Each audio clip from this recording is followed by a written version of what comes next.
Excuse me, mate.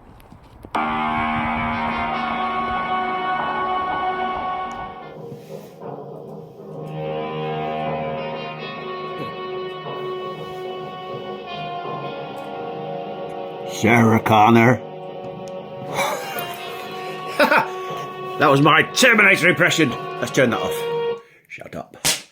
Shut up. I'll be back. Right. Terminator was on telly the other night.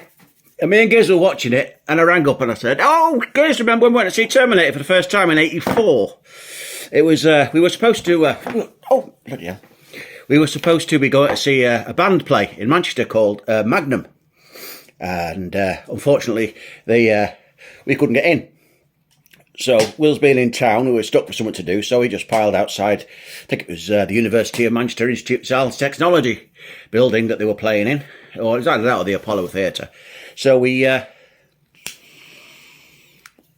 piled out of there, and across the road there was a cinema, and they were showing this film called The Terminator. Now, none of us have heard of it before.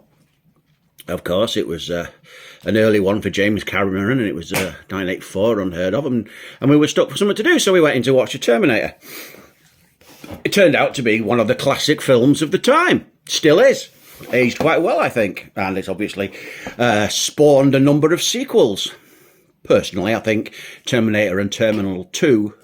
Terminal 2? That's at Manchester Airport. No, Terminator and Terminator 2 are the pinnacle of that particular franchise. It starts to wane a little bit after that, and between you, me, and the gatepost, I think Arnie's getting a bit old to be playing a young cyborg sent back to cause all kinds of holy hell. But that's not the reason for the for this video. We were in discussion, and we were talking, and we said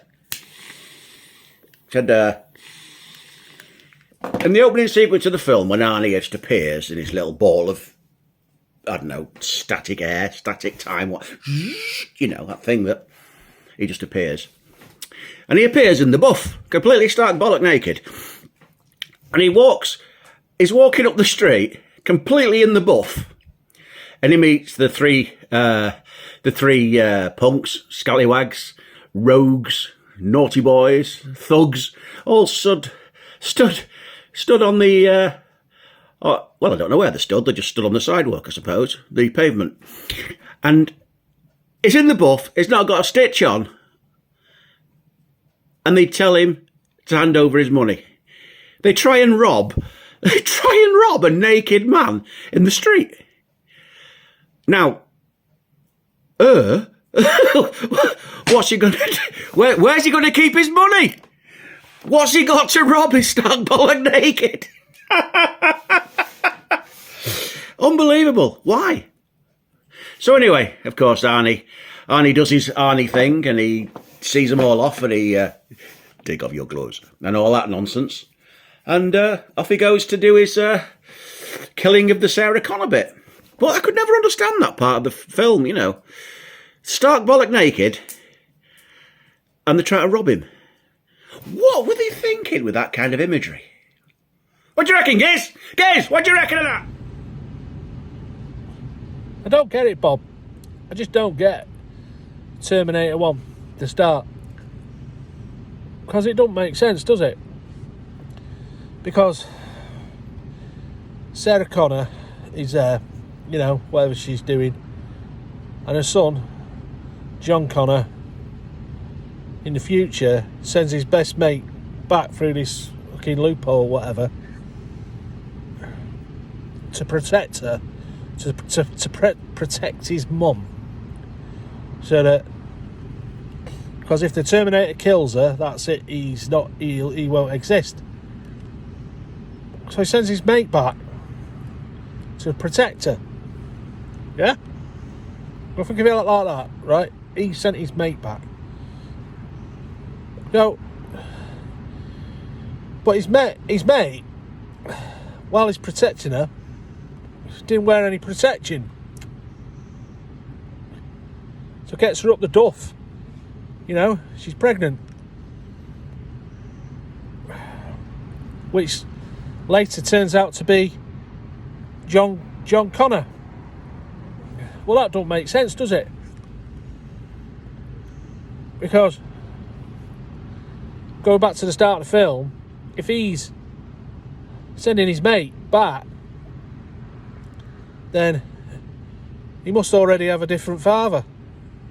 You know what I mean? So it just doesn't make sense, does it? After all. And also, would you send your mate, your best mate, back through time to go and have sex with your mum? I don't think so. I don't think you would. It's all a bit balmy, isn't it? You know, and yeah, the best bit is that in Terminal 2, that bit where she's breaking out of the hospital. Her son comes to break her out of the hospital, the nut house. She's got that doctor with that fucking syringe in his neck like that. And then the Schwarzenegger comes in because he's then protecting her, isn't he?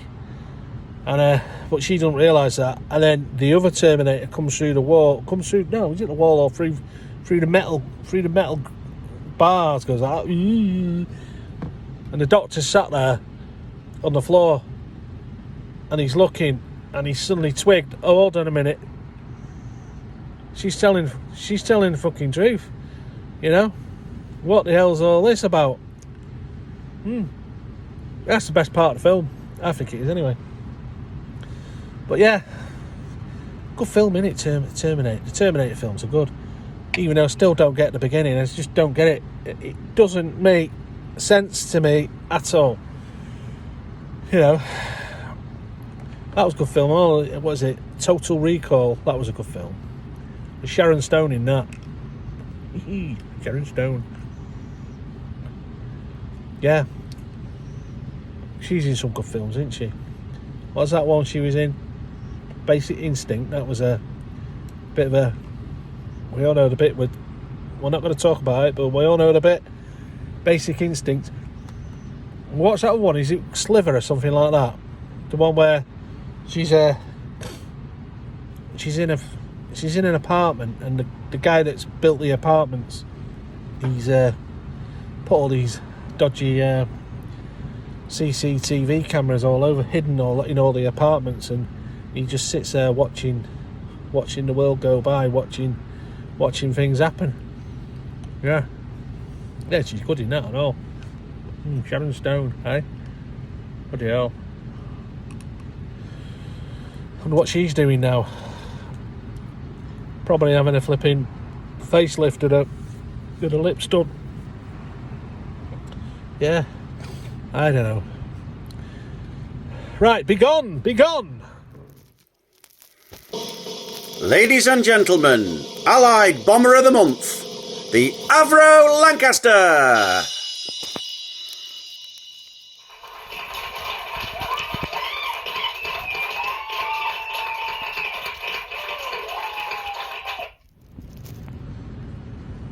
I'm back. I just thought of another one. Back to the Future films. They're a bit mad and all, aren't they? But do you know that bit in Back to the Future where Marty McFly, he plays the guitar, doesn't he? The